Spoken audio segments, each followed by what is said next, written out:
expansion was discussed both at a committee level and at the board, and ultimately the league office was tasked by our board with doing an in-depth analysis. The landscape of professional basketball just shifted in a way nobody saw coming. And it all centers on one name that has been on everyone's lips for months. While the world was busy debating stats and shooting percentages, a much more calculated move was being orchestrated behind the scenes by the most powerful man in the sport. Adam Silver has finally stepped in, and the decision he just handed down regarding Caitlin Clark has sent a literal shockwave through the front offices of every team in the league. For years, the WNBA operated under a specific set of rules and a slow-growth mindset. But that era ended the moment Silver decided to treat the league not as a side project, but as a primary engine for the NBA's future. The brutal reality of this decision isn't just about marketing or jersey sales.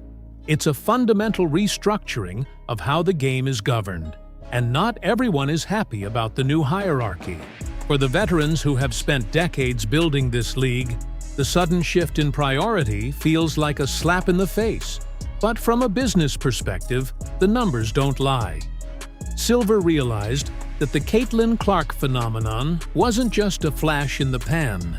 It was a billion-dollar opportunity that required a ruthless level of protection.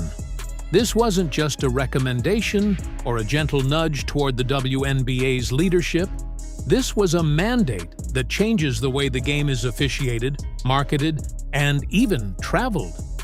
The league had to choose between tradition and a massive financial windfall, and Silver chose the money, leaving the rest of the players to figure out where they fit in this new world order. When Clark first stepped onto the hardwood as a pro, everyone expected a learning curve, but nobody expected the level of hostility that seemed to follow her every move. From mid-court shoulders to flagrant fouls that looked more like football tackles, the welcome to the league moments started to feel less like competition and more like targeted aggression. This is where the league office had to make a choice that would define the next decade of the sport. Silver reportedly saw the optics of the league's biggest star getting knocked to the ground game after game, and decided that the let-them-play mentality was bad for business. The brutal decision here was to effectively put a target on the backs of any veteran who tried to play enforcer against the rookie sensation. It's a move that has created a massive rift in the locker rooms, with many players feeling like the rules are being rewritten on the fly to protect one person. But when you look at the ratings, you see exactly why this call was made. Games featuring Clark draw 10 times the viewership of standard matchups, and the league simply cannot afford for their golden ticket to be sitting on the bench with an injury caused by a frustrated veteran. This protectionist policy has changed the flow of the game entirely, making it faster, higher scoring, and more focused on the perimeter. Precisely the kind of basketball that Silver has spent years cultivating in the NBA. The tension reached a boiling point during the Olympic selection process, a moment that many fans still haven't forgiven the league for. On the surface, it was presented as a basketball decision, that there were more experienced players ahead of her in the pecking order. However, industry insiders have whispered about a much more strategic and brutal reason for her exclusion. Rumors began to circulate that the league office, under heavy influence from NBA advisors, actually preferred she stay home. Why would they want their biggest star to miss the global stage? The answer is simple: total control and fatigue management. By keeping her in the States, the WNBA maintained exclusive access to her narrative and ensured she wouldn't be burned out before the most profitable stretch of the season. It was a calculated risk that prioritized the league's bottom line over the growth of the individual player's legacy on a global scale. This decision shocked the league because it proved that the people in charge aren't looking for a natural progression for Clark. They are looking to maximize every single second of her time for the benefit of the league's new multi-billion-dollar TV deal. The fallout was immediate, with fans feeling betrayed, but the business result was a refreshed, hungry superstar who returned to the court and continued to shatter every viewership record in existence. Speaking of that TV deal, the sheer scale of the new $2.2 billion agreement has fundamentally changed the power balance between the NBA and the WNBA. For decades, the WNBA was seen as a league that struggled to break even, often relying on subsidies. But with the Clark effect in full swing, Silver used the rookies' metrics as the primary leverage in negotiations with Disney, NBC, and Amazon. The brutal part of this decision was how it left the WNBA's internal leadership in a secondary role. Silver took the lead, essentially telling the world that the WNBA is now an integral part of the NBA's global media strategy. This means more national TV games, higher production values, and a shift away from the niche sport feeling the league once had. While the infusion of cash is a godsend for the players' future salaries, it also means the league is now under the direct scrutiny of the NBA's corporate machine. Every technical foul, every controversial tweet, and every locker room dispute is now being managed with the same intensity as a LeBron James or Steph Curry storyline. The league is no longer a small community. It's a high-stakes corporate asset, and Silver has made it clear that anyone who doesn't get on board with the new professional standard will be left behind. One of the most visible changes to come from this new era was the sudden mandate for charter flights across the league. For years, WNBA players had to endure the grueling reality of commercial travel, waiting in security lines, dealing with delays, and being cramped in middle seats.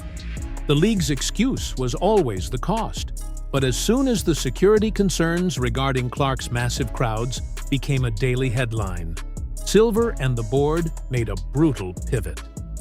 They authorized tens of millions of dollars for private travel, essentially forcing teams to upgrade their operations overnight. While this was a massive win for player health and safety, it also put a significant strain on the smaller market teams that weren't prepared for such a massive jump in overhead. This decision wasn't just about comfort, it was a statement of intent. Silver was telling the world that the days of the WNBA looking second tier are over. If the league is going to market itself as a premier global brand, it has to look the part, even if that means spending money they haven't technically earned yet. This spend-it-to-make-it strategy is a classic Silver move, but in the world of women's sports, it's a radical and risky departure from the status quo. But the most controversial element of this new direction is the rapid expansion plan that has been put into overdrive. Silver isn't just looking to sustain the league, he's looking to double it. With new teams heading to Golden State, Toronto, and Portland, the league is expanding at a rate that has many worried about the dilution of talent. The brutal reality for current players is that their rosters are about to be raided in expansion drafts, and the competitive balance of the league is going to be thrown into chaos. This aggressive growth is directly tied to the need to capitalize on the Clark era, while the iron is hot. The league needs more inventory, more games, more markets, and more jerseys to sell. The shock to the league comes from the realization that the slow and steady growth plan was thrown out the window the moment Clark's jersey became the top seller in all of professional sports. Current players are finding themselves in an environment where the business is moving faster than the union can keep up with, leading to a sense of unease about what the next collective bargaining agreement will actually look like.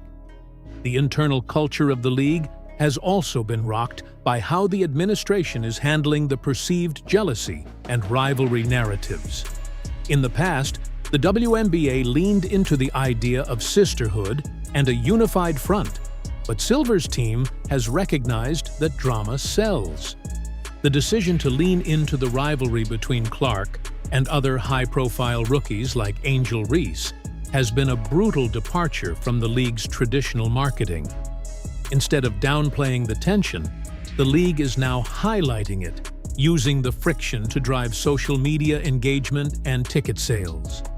This NBA-fication of the WNBA's marketing has created a lot of internal friction, with players feeling like they are being used as villains just to boost the hero narrative of the league's new star. However, the results are undeniable. The league has never seen this level of engagement, and Silver's gamble on conflict-driven marketing is paying off in ways that no one could have predicted even 2 years ago. As the dust settles on this latest round of decisions, the message from the Commissioner's office is loud and clear. The WNBA is no longer a developmental project. It is a high-stakes business where the old rules of earning your stripes have been replaced by the brutal reality of market value. Adam Silver's intervention has essentially forced the league to grow up a decade in a single season. And while the growing pains are obvious, the potential rewards are astronomical. The league is currently standing at a crossroads where every decision made about Caitlin Clark is a proxy for the future of the sport itself. Whether you love the new direction or miss the old days of a more tight-knit community, there is no going back. The brutal decisions being made today are setting the stage for a league that could one day rival the NBA in cultural impact. And that journey started the moment Silver decided that his most valuable asset needed to be protected at all costs. The league might be shocked, and the players might be frustrated, but the world is watching like never before. And in the business of sports, that is the only metric that truly matters. The ripple effects of these moves will be felt for years to come, especially as the next generation of talent looks at the WNBA not as a dream, but as a viable, high-paying career path. The tension between the old guard and the new era isn't going away anytime soon. And if anything, the brutal nature of the league's decision-making is only going to intensify as the stakes get higher. Silver has placed his bets, and now the entire basketball world has to play the hand they've been dealt. What remains to be seen is if the league can maintain its soul while it chases the massive heights that have been laid out before it. One thing is for certain: the WNBA we knew a year ago is gone, replaced by a fast-paced, high-drama, and incredibly lucrative version of the game that is only just getting started.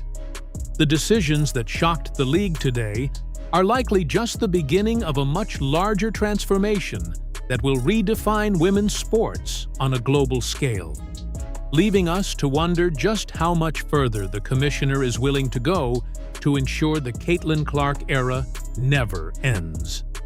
The shift in officiating alone has been enough to spark locker room revolts. Imagine being a 10-year veteran who has played a physical, grinded-out style of basketball, only to be told overnight that breathe-on-the-rookie fouls are now the standard.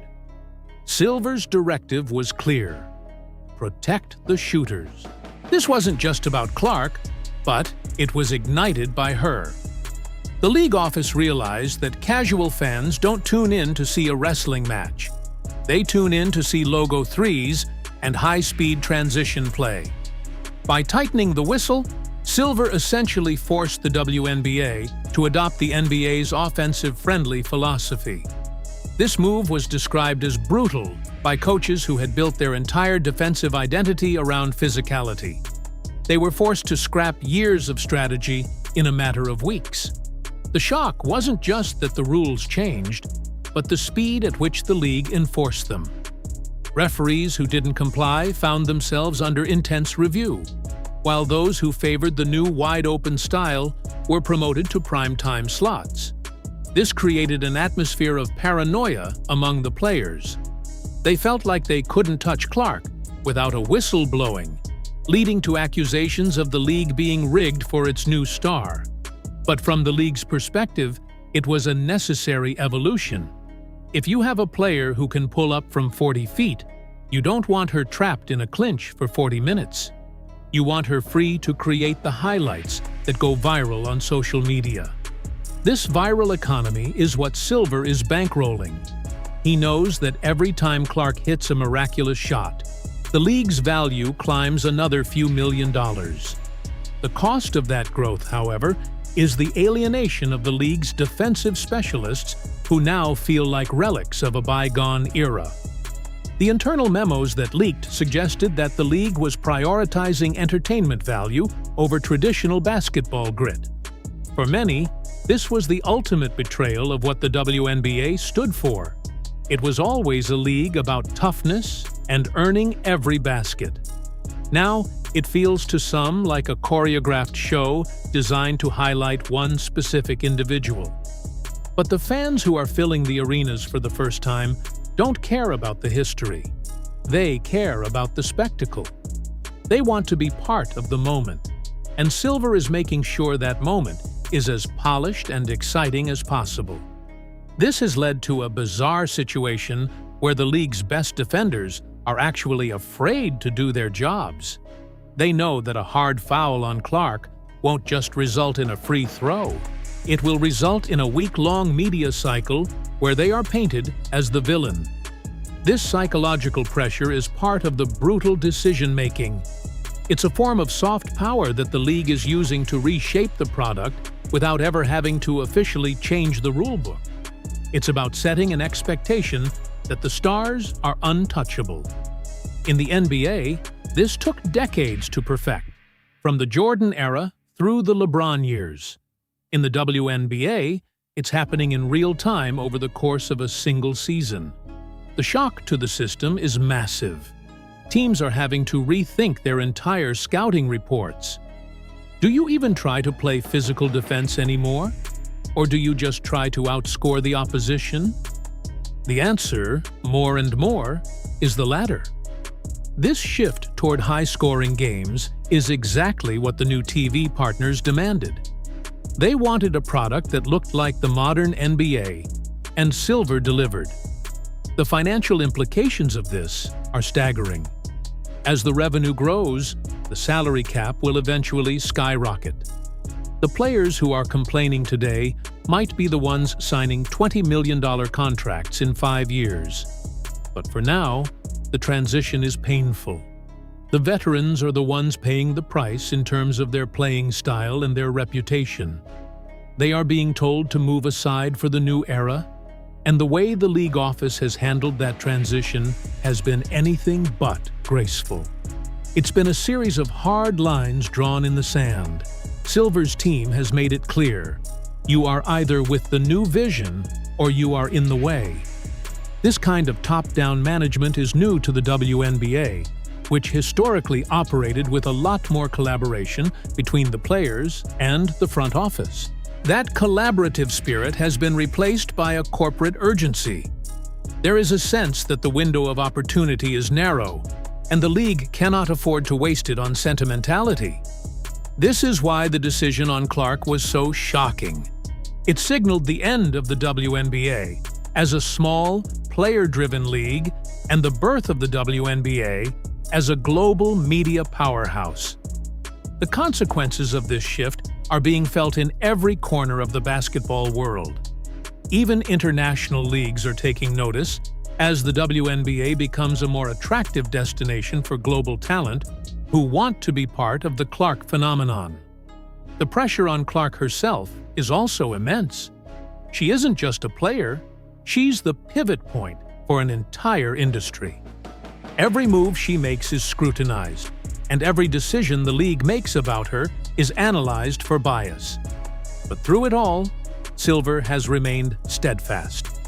He knows that in the long run, history will judge this era by its growth, not by the hurt feelings of the players who were there before the boom. The brutal reality of professional sports is that it is a business first and a game second. For the first time in its history, the WNBA is being run like a high-stakes business, and the results are both shocking and undeniable. The league has arrived, and it took a rookie from Iowa and a commissioner with a cold, calculated vision to make it happen. The game is faster, the stakes are higher, and the future is brighter than anyone ever dared to dream. Even if the path to get there was paved with decisions that shook the very foundation of the sport. As we look ahead, the questions only get bigger. How will the league handle the next superstar who enters the fray? Will they receive the same level of protection and promotion?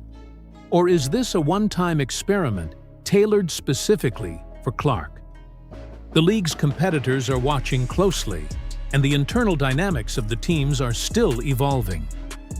But one thing is clear: the WNBA is no longer playing catch-up. It is setting the pace.